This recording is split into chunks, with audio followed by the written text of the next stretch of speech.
Here, we're just being random. Good evening, Clark Howard people. Oh, we're on, Michael? No. Just setting up the buttons here. Setting up the buttons. So the worst experience of me being on air was I was doing radio in Denver, Colorado. We were on at night. And I got spine surgery. So I was really bad. I couldn't walk. Now, what? Why? How? Your back was just hurting? Oh, yeah. No, it went crazy. I kept getting needles in my spine because I didn't want to go for the surgery because I was so scared. Because it's right near, but, you could be crippled. Mm-hmm. But the pain was so bad, I couldn't walk. And they pulled me to the hospital. And so they did the surgery. And then I was going to be out for like 3 weeks. Did the surgery take place in someone's living room? No, it took place at a real hospital. And it worked great. The surgery is the best thing. It really worked, really good. So what they did is the radio station set up a thing at my house with microphones and a box. Yeah, like ISDN. Yeah, ISDN. Yeah, and they actually did an ISDN line to my apartment, and I could do the show from my house. So I was sitting in this, like, lazy boy chair, and Bill was sitting over there. We had an engineer over there. I was sitting in my living room, and was doing the show, blah, blah, blah, blah, blah, blah, blah, blah, blah. And we get to the last hour, and my back starts to hurt me a little bit. So I take the few Percocets. Oh, God. So I take these Percocets because my back's killing me. And I'm sitting there, and I start to realize that I can't make it. And there's just me and Bill. That's it, talking for the last hour. And no guests. And I just felt myself slurring my speech. And I kept falling asleep. So what I did is I just looked at Bill and said, "Take it." And he looked at me, and I This was your engineer? No, Bill was my co-host. Oh, okay. It was Dom and Bill. Who was at your house? We were on opposite Rush Limbaugh at one point, and then we were on at night. And but I learned something. Never, ever, ever, ever, ever take Percocet when you're doing a live radio show. Yeah, no shit, dude. Because I was what does falling it asleep. do? I don't know. What does Percocet do exactly? They're supposed to be painkillers, right, for your back? They make you feel good. Like if you don't have pain and you take them, you just feel happy. But if you have pain, it makes the pain go away. And I might have taken too many because the pain went away, and then I just had this tremendous urge to go to sleep. And it's like, so what do you think about the water rack? I don't know. Water rack. Yeah, it's cool. And I felt, it's the weirdest, I felt my mouth moving, and I heard myself talking, and I didn't know what I was saying, but I figured I had to keep talking about the war because we were on the air live, and it was just the worst thing. It's like David Hasselhoff suddenly got a talk show. Exactly like that. Like Joe Namath. Yeah. But for 2 weeks you were laid up in the house. Why didn't Bob just host on his own? Or no, it was Bill. Fill in or best of Bill? Bill was liberal and I was conservative. And his name was Bill O'Reilly, and that's how that show began. No, it was called Dom and Bill Live from Larry King Live. We like the live part.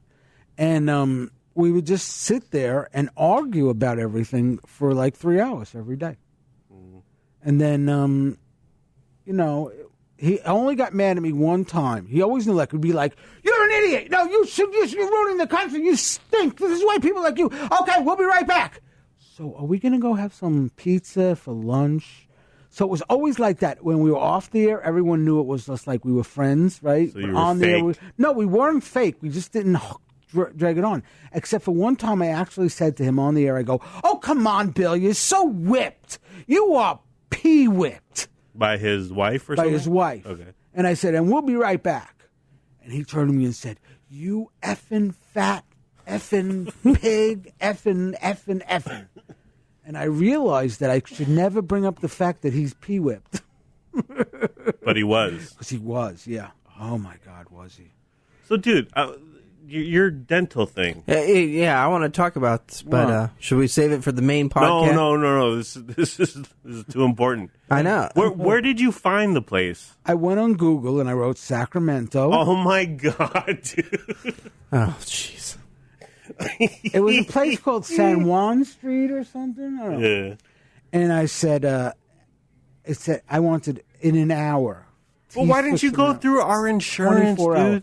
I just went there. I was going to pay for it at my thing. And when I went in there, I happened to say to the lady, because I didn't see any signs. You know, like at regular places, they have signs that they take insurance. It's because There there's was probably no signs. Yeah, So, they're called legitimate dentist offices. so I said to her, do you take this insurance? And she said, yes.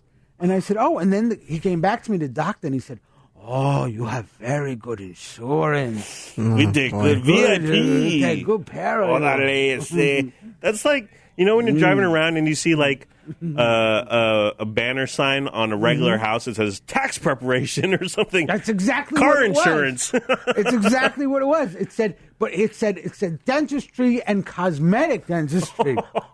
Plastic surgery. Yeah, I was like, wow, this is great. My guess is that this place uses the barter system. People just show up with like a stereo or a There was animal a guy in the and waiting room donkey. with a chicken. He gave the guy a chicken. But was the actual operation room like a bedroom? No, it was actual room. See, now this is something about growing up in New York. Like a family room? In New York, this is a lot. A lot of the houses where I live, the doctors use them for doctors' offices. Yeah, but that's where space is at a premium, right? Like, No, what they did is they bought a 2-family house. They rented upstairs. They had the doctor's thing downstairs. When you walk in, it looks like pretty much like a regular doctor's office, but it's everything was in Spanish. And I would have ran for the hills. dude, you know what it was is I was so happy that they were going to fix my tooth in one day. Yeah. And that was Monday. I figured I'd come back on Tuesday. Everything's fine. I kept telling them, I talk for a living. I got to talk to people. I need my mouth.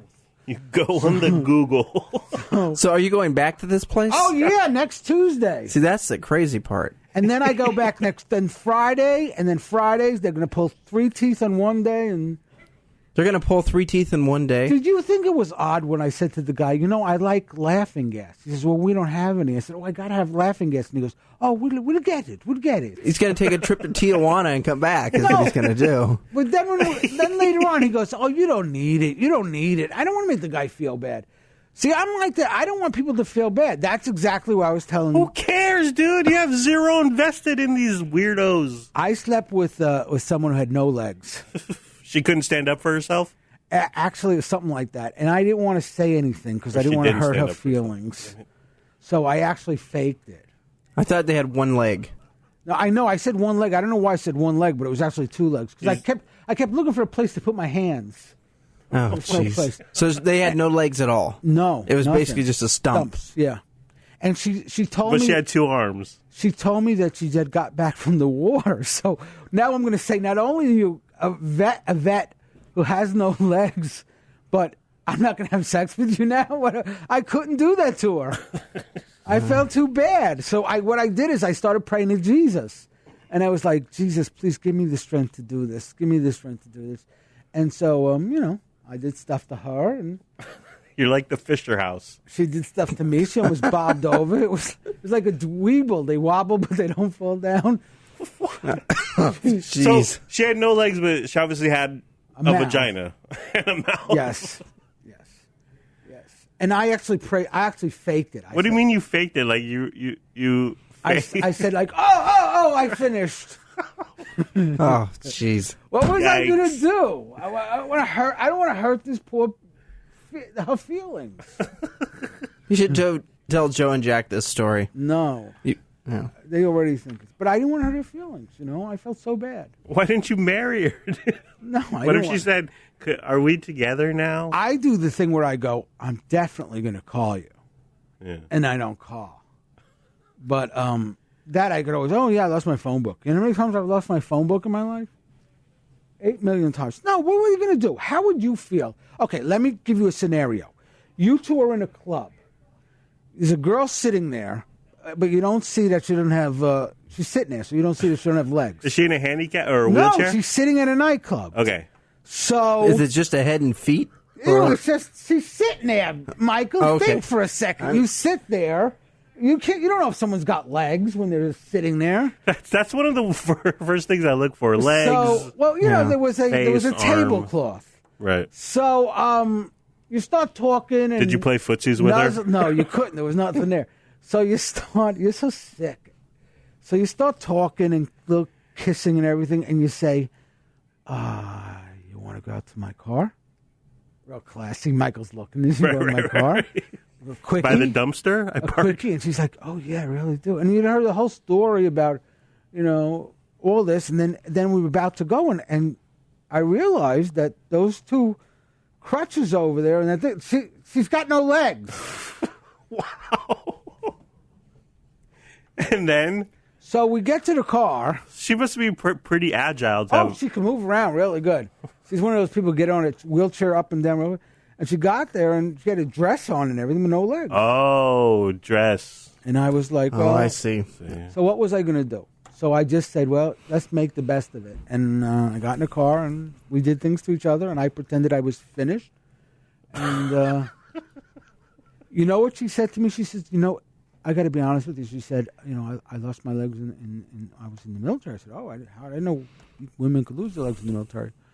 And so she said, usually people say something or make some excuse when they see I have no legs. I said, yeah. Oh, no, of course not. I would never do that. You're better than that. Yeah.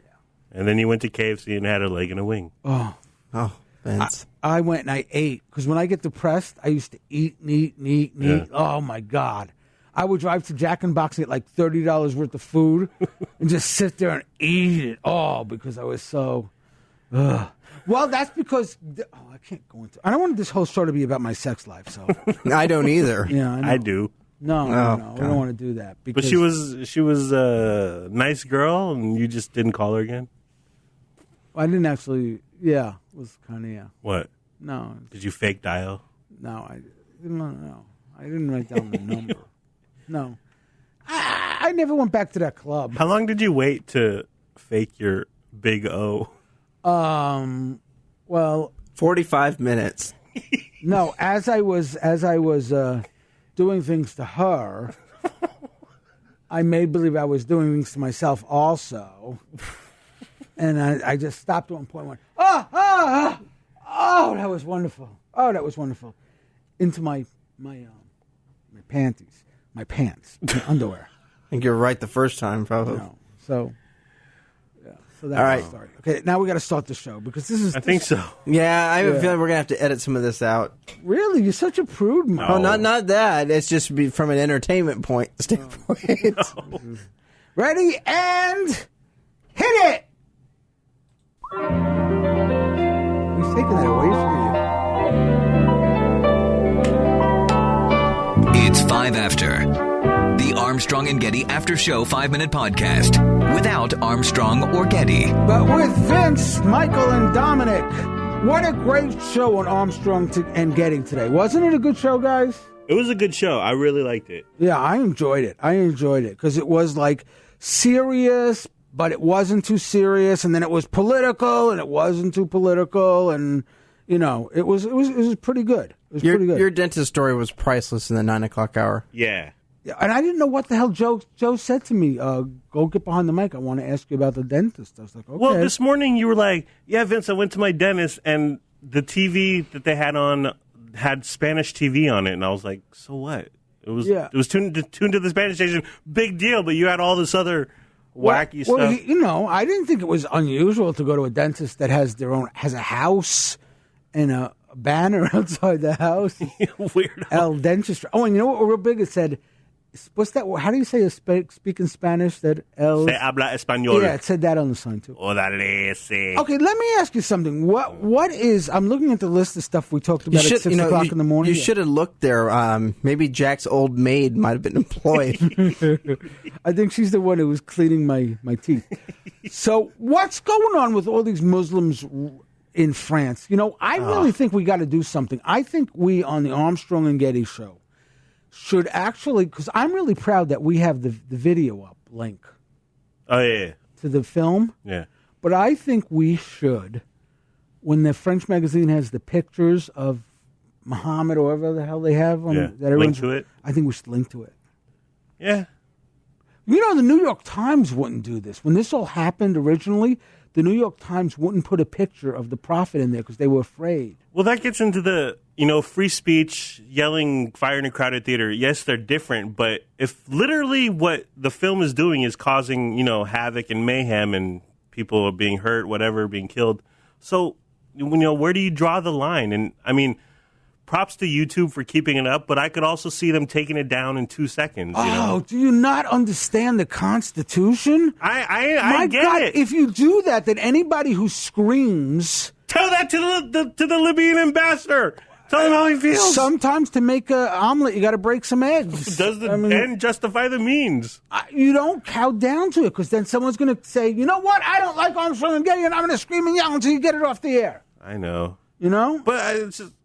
You got to be careful for that. So they're just going to keep going wacko and burning things in the street and yelling. That's what I like about Armstrong and Getty. We're talking about this really serious conversation about burning the Quran and Islam and the meaning of life. And then Jack says, so some guy had sex with a donkey. I'm like, what? I saw a news story where a guy raped a duck. A duck? A duck.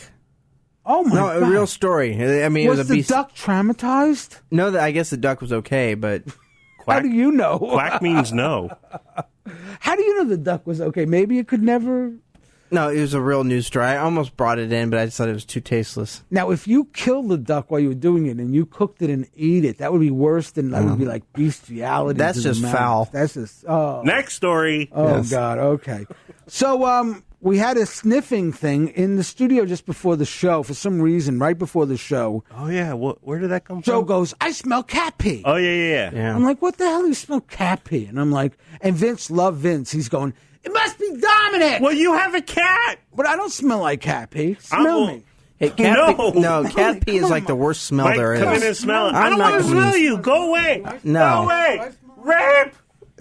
Jeez. Weirdo. Well, Joe's been saying that like once a week for the past couple of weeks, and That's a sign of Alzheimer's. No, but so I had to find out who smelled of a cat and who didn't. I know you kissed Marshall, you sniffed Jack. Dude, I'm secure in my sexuality. I have no problem kissing and smelling people. True that. Who smells better, Jack or Joe? Jack. Yeah, I got to be truthful. So then we go to the story about San Francisco where they're really upset because naked people are walking around San Francisco. I had a good joke for it. Ready? Okay. Market Street, more like Hershey Highway. Oh boy. God, that was good. That would have been hard. That would have been You know horrible. what I noticed in San Francisco? They don't like it, but this is about San Francisco, which is very unusual. If it would have been 23-year-old blonde guys with blue eyes walking around Right. naked, they wouldn't have said crap. Yeah. Because these are big, fat, Yeah. old guys, Ugly dudes. that have man breasts. Yeah. They're like, oh, this is the worst horrible thing we've ever seen. We got to stop it in San Francisco. Yeah, Come on, San Francisco, take it. Did the no-legged girl you made love to, did she get leg cramps? See you tomorrow.